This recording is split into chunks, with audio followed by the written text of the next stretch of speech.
Welcome to the How to Be Awesome at Your Job podcast, the show where brilliant professionals share how to sharpen the universal skills required to flourish at work. Enjoy more career fun, wins, meaning, and money with your host, Pete Makaitis. Hello, and thanks for joining us here for episode 653 with Dr. Ellen Reed. Ellen shares some super simple practices that you could use to build mental toughness, self-confidence, to get ahead of stress, pressure, underperformance. It's so much good stuff. So you'll learn 1, the biological reason why we underperform. 2, 3 simple questions to build your mental toughness. And 3, how to beat stress in just 60 seconds. So if you want to check out the show notes or the transcript or the links to items we've referenced, please drop on by awesomeatyourjob.com/ep653. And if you're at awesomeatyourjob.com, I recommend you check out some of our cool stuff, such as the ability to search the full text transcript of every episode when you click that little magnifying glass, as well as the opportunity to zoom in on the episode that's just right for you based upon the topic or subtopic we're going after or the specific Korn Ferry competency that we cover. So many a great way to find the best episode that fits your needs, whether it's the latest episode right now or one that was 1, 2, 3, even 4 years old. My, how the time flies. Good stuff at awesomeatyourjob.com. Now here's good stuff about Ellen. Dr. Ellen Reed has been a top performance coach for more than 10 years, working with Dr. Jason Selk. In addition to helping others reach high levels of success, she has a well-established career as a professional dancer. With her background in academia and the performing arts, she helps athletes, students, and business leaders reach their peak performance by developing mental toughness. Dr. Reed earned her PhD in experimental psychology with a focus on memory and cognition from St. Louis University. Big thanks to Ellen for sharing her wisdom with us. And big thanks to our sponsors. Check them out. One sponsor to check out is Bamboo HR. I love owning my own business, but I do not love doing government compliancy things. HR is hard, but Bamboo HR is easy. Bamboo HR is a powerful yet flexible all-in-one HR solution for your growing business. Wrangling benefits, onboarding, performance, recruiting, reporting, vacation time, trainings, oh my, can take hours. But with Bamboo HR, it can take mere minutes. Setting up a demo account is ridiculously easy. I didn't have to coordinate calendars to schedule a demo with a sales rep. Nope. I just created a sample account with sample data within 3 minutes of visiting their website, so I could immediately behold its vast capabilities. The software is genuinely beautiful in its breadth and simplicity. No wonder 34,000 companies trust Bamboo HR with their HR needs. So reclaim your time and check out the free demo at bamboohr.com/free demo. See for yourself all that Bamboo HR can do and how truly affordable it can be too. That's bamboohr.com/free demo. One more time, bamboohr.com/free demo. One sponsor checkout is EarthBreeze. I recently saw a Netflix documentary that talks about all the plastic that we throw away and we try to recycle, but it doesn't really get recycled. So I've been trying to reduce my plastic, and the most wonderful way that I've been doing so has been skipping those gigantic laundry detergent bottles for EarthBreeze detergent sheets. EarthBreeze detergent comes in super convenient cardboard, plastic-free packaging, so it's much more eco-friendly than your normal detergent. And I love how portable and quick and easy they are, and I save a pretty reasonable amount of time skipping having to carefully pour and measure liquid detergent into the machine by just tossing a quick and easy sheet in there. I personally like their scent-free version, so check out EarthBreeze for an easy way to get clean clothes without the plastic waste and get 40% off with your subscription at earthbreeze.com/awesome. That's earthbreeze.com/awesome. Now, here is Ellen. Ellen, thanks so much for joining us here on the How to Be Awesome at Your Job podcast. My pleasure. I'm so excited to be here. Oh, me too. Me too. Well, I'm excited to dig into your wisdom, talking about relentless solution focus. Train your mind to conquer stress, pressure, and underperformance. I love so many of those words. So I think you're right up our alley. So maybe first, could you tee us off with a cool story? So you and your colleague have been using relentless solution focus to help athletes win Super Bowls, gold medals, national championships. Like, can you tell us a cool story with a particular athlete and how this stuff made the difference for him? Yeah. Well, a big part of what I do is, helping people perform at their best. athletes have really kind of this opportunity to kind of show us how these mental tools can play out kind of in their arena. But really what we do on a daily basis and what, the listeners do on a daily basis is probably so much more important than what the athletes are doing, And these fundamentals were developed by my colleague, Dr. Jason Selk. And you're absolutely right that they were developed originally for athletes and teaching athletes how to focus on the right things, especially when the wrong things, wanted to be swirling through their mind. So when a basketball player is at the free throw line with, 1 second left and they're down by 2, right? All those thoughts that want to swirl through your mind and all that pressure, how do you deal with that? So Jason Selk, who is the co-author on our book, Relentless Solution Focus, his first book was called 10-Minute Toughness, and it was geared towards athletes. And in this book, he detailed a mental workout for athletes to do to really help train their minds be prepared for high-pressure situations. And people started picking up this book and applying these fundamentals to their own lives, in business, in the relationships, whether it be a business person, a doctor, a stay-at-home mom, and really started to find that these fundamentals that really help athletes play to their peak potential really had almost better results with us regular people, right? So, and Jason, he started as the director of sports psychology for the St. Louis Cardinals in, I think it was 2006, where they had not won a World Series, and I might need to fact check this, but they had not won a World Series in, I think, over 20 years. And the year he started with them, they won the World Series, and they won the World Series again, I think 6 years later. Again, I may fact check this. I may be a couple years off on this. And Jason spent, 20 plus years really studying highly successful people and studying and paying attention to kind of the common threads that these people that have accomplished great things and people who are happiest in life, what about them stands out? What about them kind of sets them apart?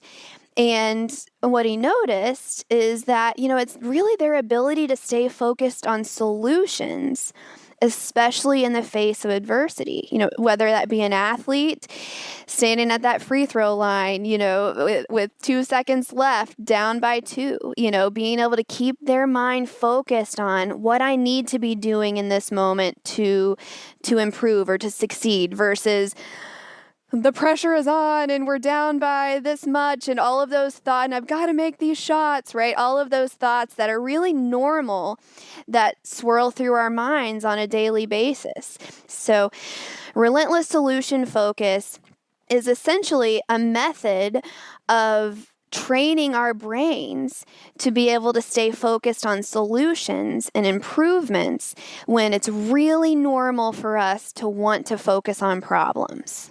Okay, cool.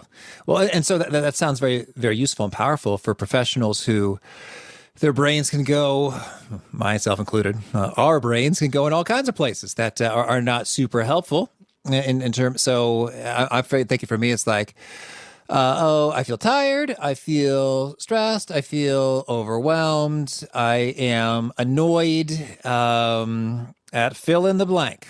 So yeah, there's all kinds of thoughts going on up in there. And I imagine some are helpful, some are not. So walk us through it. How do we get our brains to do what we want them to do? And maybe first, what do we want them to be doing? Right. I love that example. And I think that those thoughts that you're kind of talking about that are normal for you, I think we can all really relate to. How many times do you wake up and think, oh, I'm so tired? Right. And then it's easy to carry that into the next hour and think, gosh, I'm so tired today. I'm so tired today. I'm so tired today. Right. And the more we focus on things, the bigger they get in our minds. There's a theory called expectancy theory that states that which we focus on expands. And those examples that you just gave are such a great testament to that. When you focus on the fact that you're tired, or when you focus on the fact that you're annoyed by something that your spouse has done, those things get bigger in our minds. And when you pair that with this, what's called problem-centric thought, where it's normal for our brains to focus on problems first and foremost. We're built this way. This is part of our DNA, and if you think about it from an evolutionary perspective. So it was really important that we were very quickly able to pinpoint and recognize the problems and threats and shortcomings in our environments. And so that problem-centric thought was really essential to our survival. But now, statistically, this is the safest time to be alive. Even with everything going on in the world right now with COVID, and, it's still the safest time to be alive. And so this problem-centric thought that really set us up well, years and years and years and years and years ago, now really just causes us to underperform. It causes us undue stress. It's unhealthy for us. And so how do we get around that, right? That's your question. What do we do? Because we know that we're wired to focus on problems, and we also know that the more we focus on problems, the bigger they get. And so relentless solution focus is essentially a concrete method of training your brain to become abnormal. Mental toughness really is abnormal, because it's normal to be driving home from work and having done 99 things right that day and one thing less than perfect. But then on that drive home from work, you're focused on that one imperfection. That's normal. What's abnormal is to be driving home from work and thinking, hey, what's one thing I want to do just a little bit better tomorrow? Or what 3 things did I do well today? Right? Can you imagine how great life would be if that was what you were thinking on your way home from work, instead of hampering on that one imperfection? And so the point is that this requires training, because it's not going to happen for most of us naturally. Every once in a while, I think there's somebody that's kind of born with this amazing mental toughness and this amazing kind of uncanny ability to stay focused on solutions. I certainly was not one of those few that was born with it. For the rest of us, right, we can learn to be solution focused. And RSF, relentless solution focus, is the polar opposite of that PCT. So the training aspect of this is critical. And we have a couple of tools outlined in the book, and I'd love to be able to teach everybody at least one of the tools today. And this tool that I'd love to teach everybody is called the success log. And the success log is composed of, for our purposes, 3 questions. In the book, it's a little bit extended because we talk about some goal setting in there. But for our purposes, if you can get a start on these 3 questions, you're going to experience some really dramatic results. In that first question, just ask you, what 3 things did I do well today? What 3 things did I do well in the last 24 hours? So it's forcing your brain to think about and focus on some of the little things you've done well. When, remember, your brain wants to be focused on what you feel like you screwed up that day. So that's the first question. And the second question is, what's one thing I want to improve tomorrow? What's one thing I want to improve in the next 24 hours? So keeping your focus on making small incremental improvements instead of, hey, what did I screw up today? Again, that's where our brain wants to go. And then the third question is, what's one thing I can do that could help make that improvement? It's one thing I can do that can help make that improvement. So let's say that today you got really behind on emails. And so the one thing you want to improve tomorrow is you want to catch up, you want to clean out your inbox, you want to catch up on emails. That's where most people stop. And most people are pretty good at identifying, hey, what do I want to do better or what do I want to improve the next day? But most people won't take this critical next step to identify something concrete you can do to bring about that improvement. So then you might say, the improvement you want to make is to clean out your inbox. What's one thing I can do that could help make that improvement? Maybe you say, okay, I'm going to block out from 10 to 10:30 on my calendar to go through emails. Or I'm going to set my alarm for 5 minutes earlier so I can get into the office 5 minutes earlier and work through emails. It doesn't matter so much what you come up with to make these improvements. What matters and what's important is that you're training your brain to be searching for improvements. And you're really taking advantage of the brain's ability to change and mold itself through training. It's called neuroplasticity. And, probably learned about it in school. And it's really important. And I think anyone that thinks, I'm just not motivated, or I'm just not, a morning person, or I'm just not good at math, or I'm just not, you fill in the blank, right? We're really good at labeling ourselves as lacking certain things. But you're failing to recognize that you have the ability to change your brain through training. What fires together, wires together. So using the success log and filling out that success log on a daily basis starts to cause those positive thoughts and those productive courses of thoughts to wire together. So it's a really, really useful tool that I would encourage everybody listening to this. Just try to answer those 3 questions, 3-4 times a week. And you don't need to spend more than a minute or 2 on it. And for 3 things I've done well, I guess that's interesting. As we talk about being positive and journaling, I'm thinking about like gratitude. 3 things I've done well is a different prompt than 3 things I'm grateful for. Can you maybe give us some examples? Because I guess there could be like a Venn diagram overlap there. Like some things are both. Yes, absolutely. But others are uniquely. So I'll just put you on the spot, Ellen. Can we hear your success log from today or yesterday? So how about I'll do my success log for today right now. All righty. Because usually I would do it about the end of the day, and it's about that time. So 3 things I did well today. I snuggled with my boys this morning for a little bit of extra time before we all got ready and went off to school and work. I sent out an email to someone that I wanted to follow up with about getting their thoughts on the book. And number 3, I got my headphones ready for this podcast today. And one thing I want to improve tomorrow, let's see. I want to make sure that I get my mental workout done before I go to rehearsal. So today I was a little bit late getting out the door, and so I had to do my mental workout kind of on lunch break, but I want to make sure I can get it done before rehearsal. And the one thing I can do to make that improvement is I'm going to write myself a Post-it note, and I'm going to stick it on my dashboard to say, don't leave before doing your mental workout. And I'm going to get it done in the car on my way to rehearsal. Okay, thank you. So that took about 45 seconds? Yeah, that was quick. Let me go back to your point in your question about kind of the 3 things I'm grateful for versus 3 things I've done well.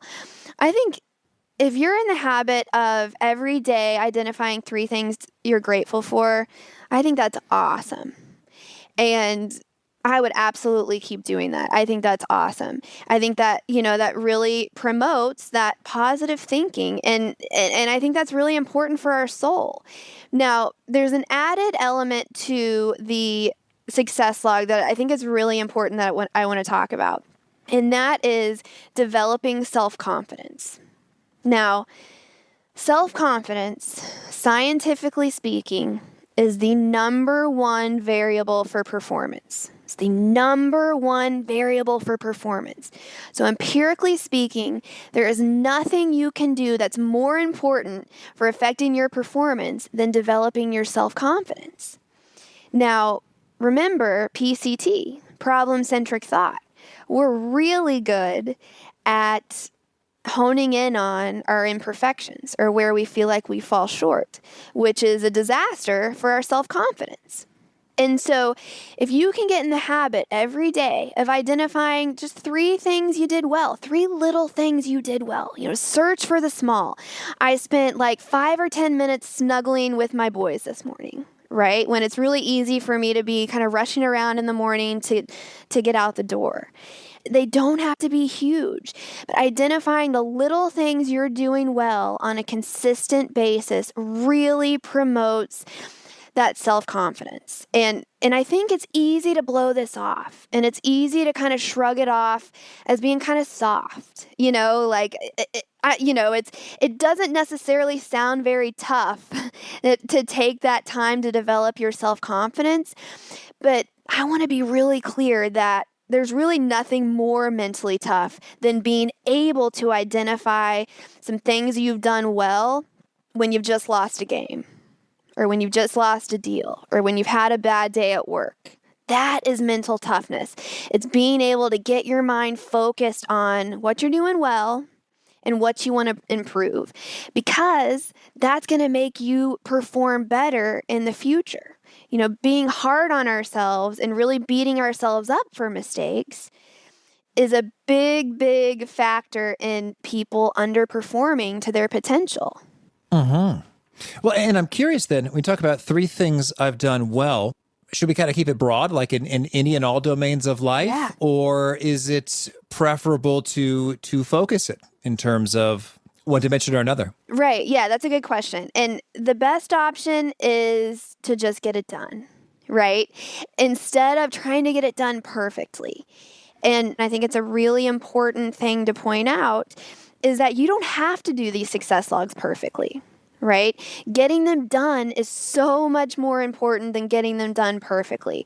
If one day you're sitting there for 2 minutes trying to come up with something you want to improve for the next day, just stop and put it away and then come back and start a new success log the next day.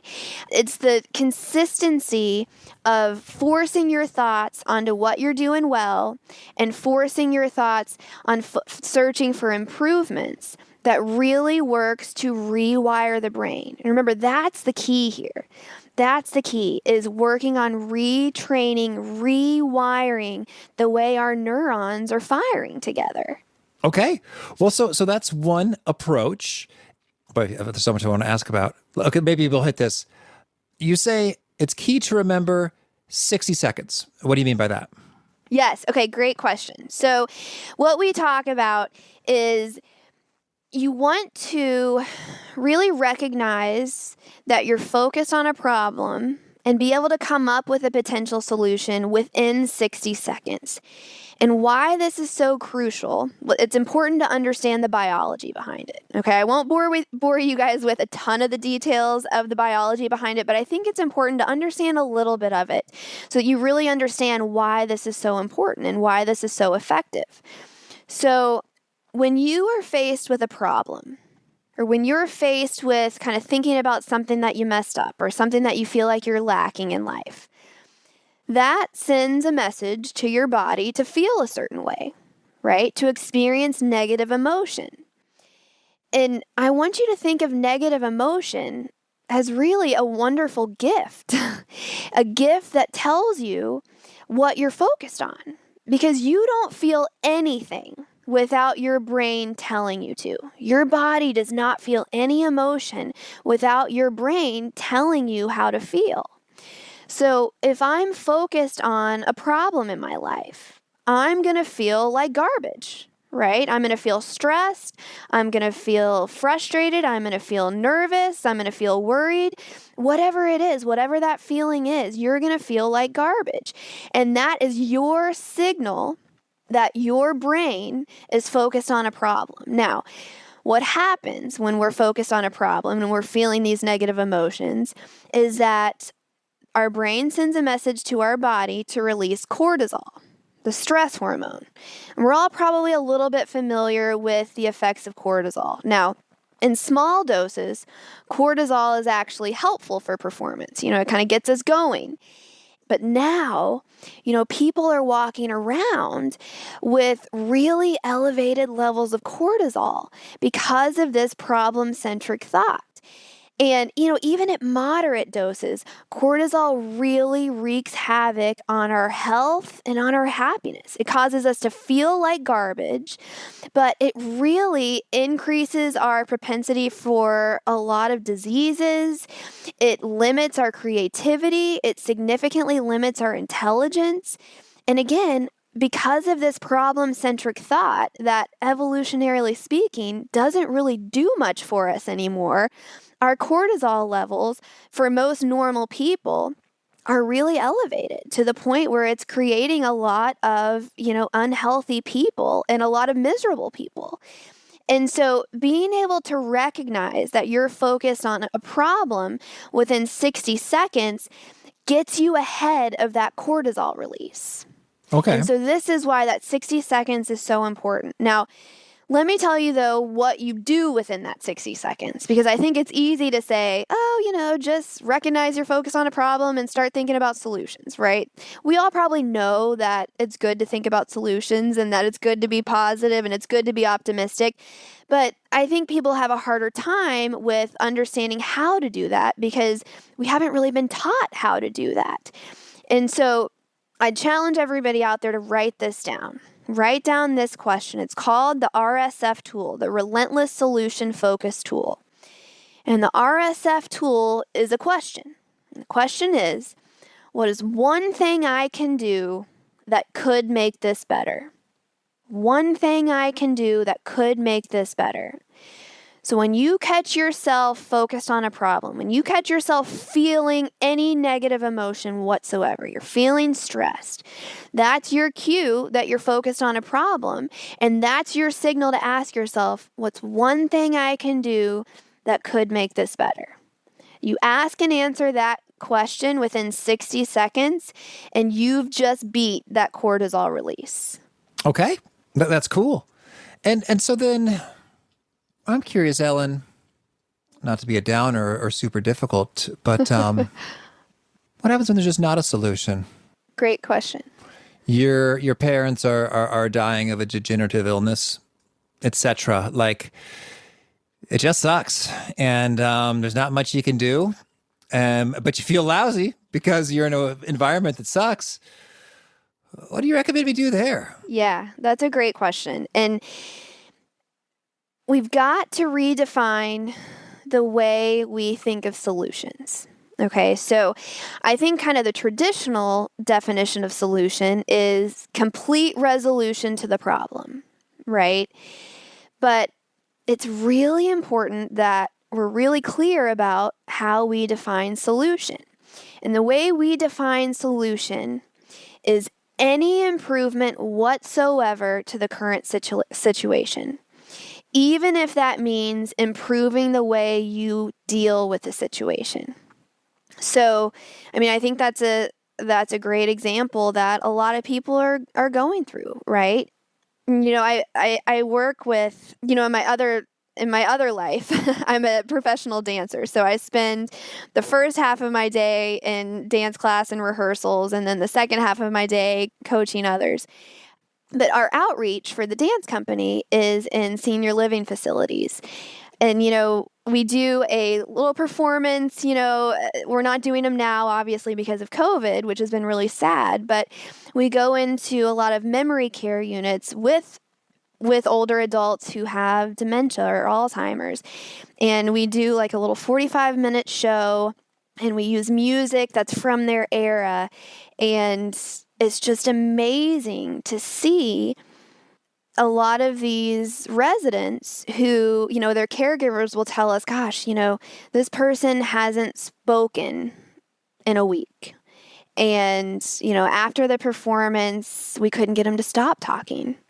Or we'll go up to the residents afterwards and kind of try to talk to them for a little bit, and they'll tell us about, that reminds me of my grandchildren who I used to go to their dance recitals, and my husband and I used to go dancing all the time. And, it conjures up all these emotions and these memories, and it's really amazing to see. Now, I completely got off on a tangent there.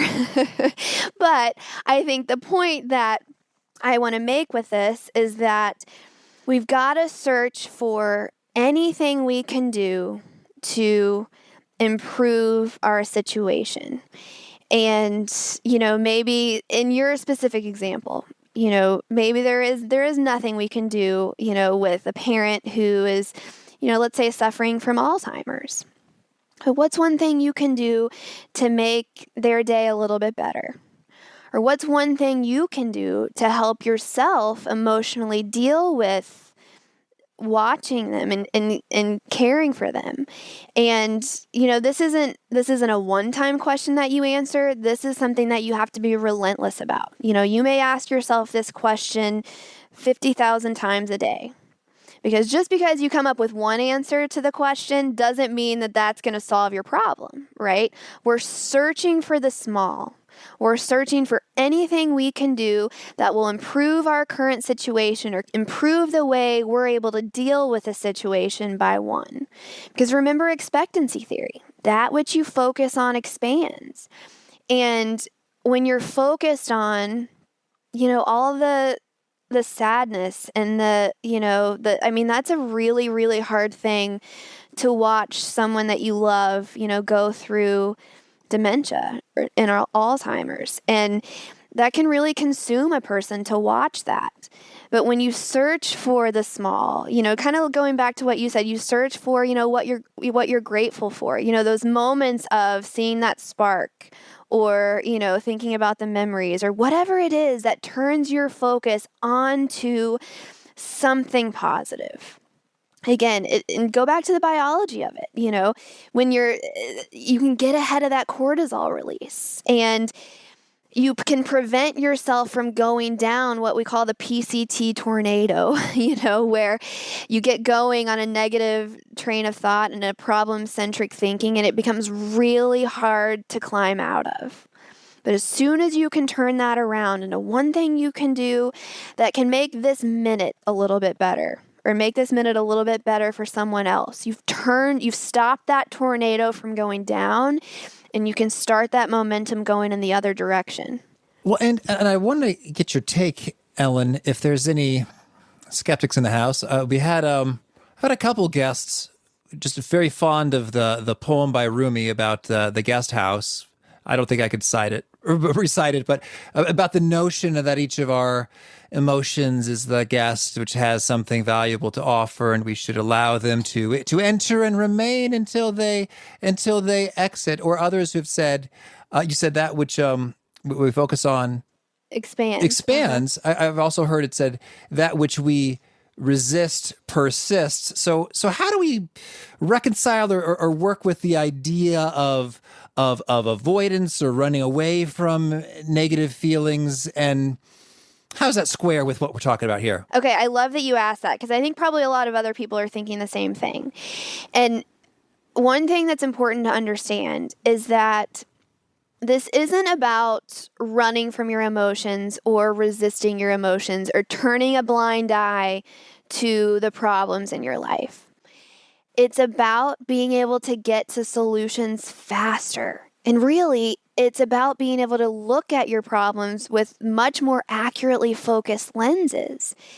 It's important to recognize our emotions. And I think people have become so afraid of negative emotion. We do everything to try to avoid negative emotion. We run from it. We take medicine to not have to feel negative emotion, when really, again, negative emotion is given to us as a gift.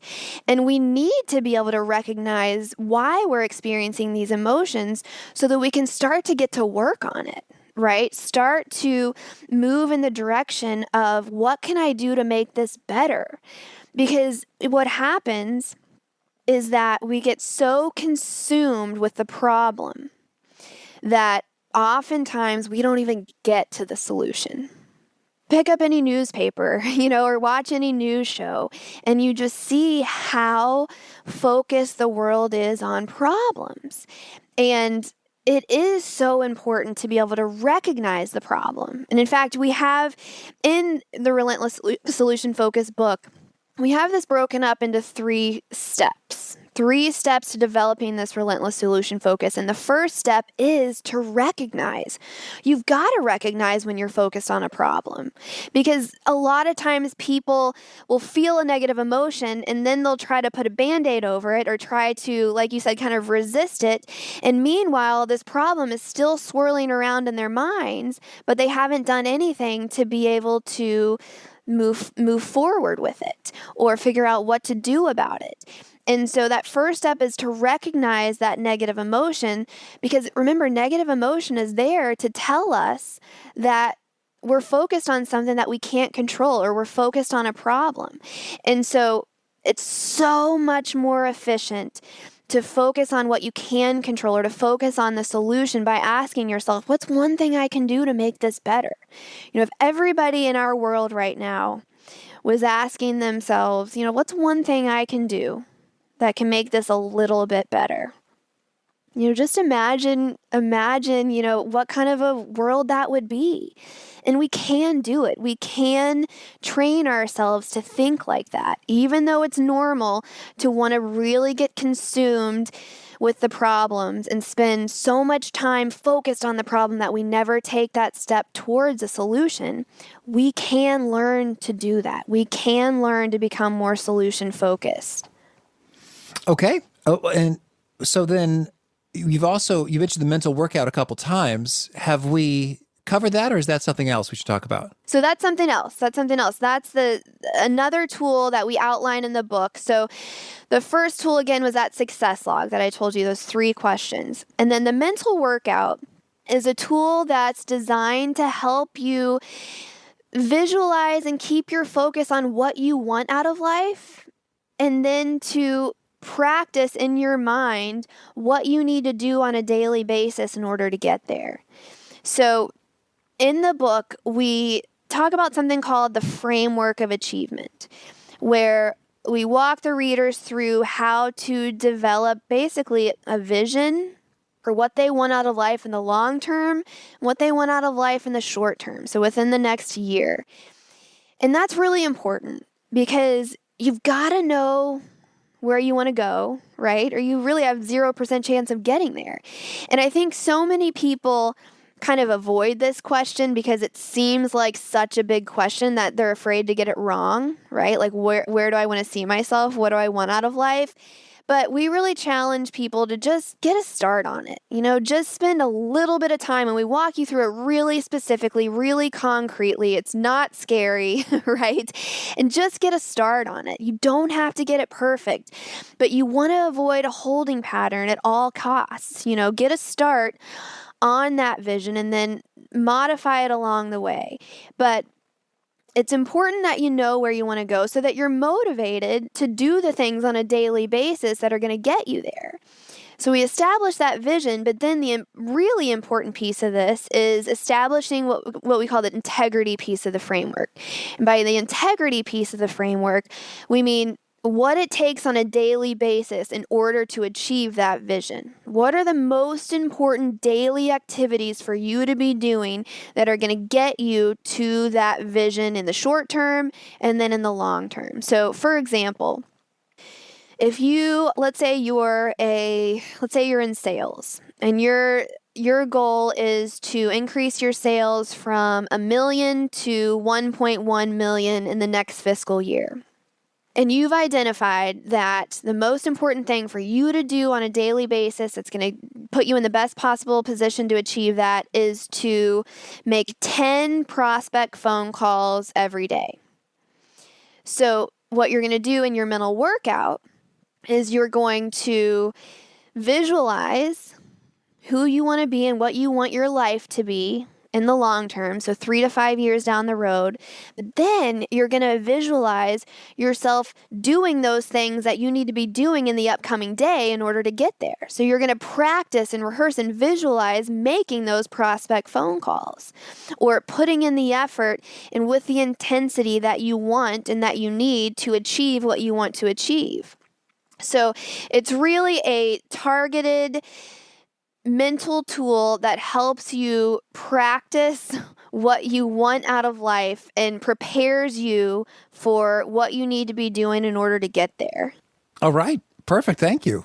Well, now could you share with us a favorite quote, something you find inspiring? One of my favorite quotes is by Coach John Wooden. And John Wooden is one of the winningest coaches of all time. One of the quotes that really sticks with us and we talk about a lot in our coaching is that it's the little things done well on a consistent basis that cause greatness. The little things done well on a consistent basis that cause greatness. I think most of us know what we should be doing on a daily basis that's going to put us in a great position to get to where we want to go, but we have a hard time executing those most important things. And let me give you one more quote because I think this is a good one in conjunction with Coach Wooden's quote. And this is a quote from Jason Selk's, one of his books. I think it's Executive Toughness, where he says that highly successful people never get everything done in a day, but they always get the most important things done each and every day. So you don't have to get everything done in a day, but you've got to get the most important things done. All right. And could you share with us a favorite book? Ooh, this is probably not what you would expect me to say, but I love interior design and organizing and all of this stuff. And there's a book called The Home Edit, and they're actually a company and they do organizing. And, they're kind of taking the world by storm right now. The Home Edit, and they basically teach you how to organize. They teach you how to organize your drawers, your closet, your garage. But, when I go through this book and I look at all of their amazing, beautiful, inspiring pictures of these beautifully organized drawers and closets, it just reminds me in kind of a strange way of what we try to do for our clients. And, they basically teach you how to get rid of all the stuff that doesn't serve you, right? Get rid of all the noise. Get rid of all the extra stuff that we don't need and that holds us back. And really prioritize what's important and make sure you have it prioritized and organized in a way that you can execute it and that it's functional for you. And so I know it's kind of a weird response. Oh, no, that's great.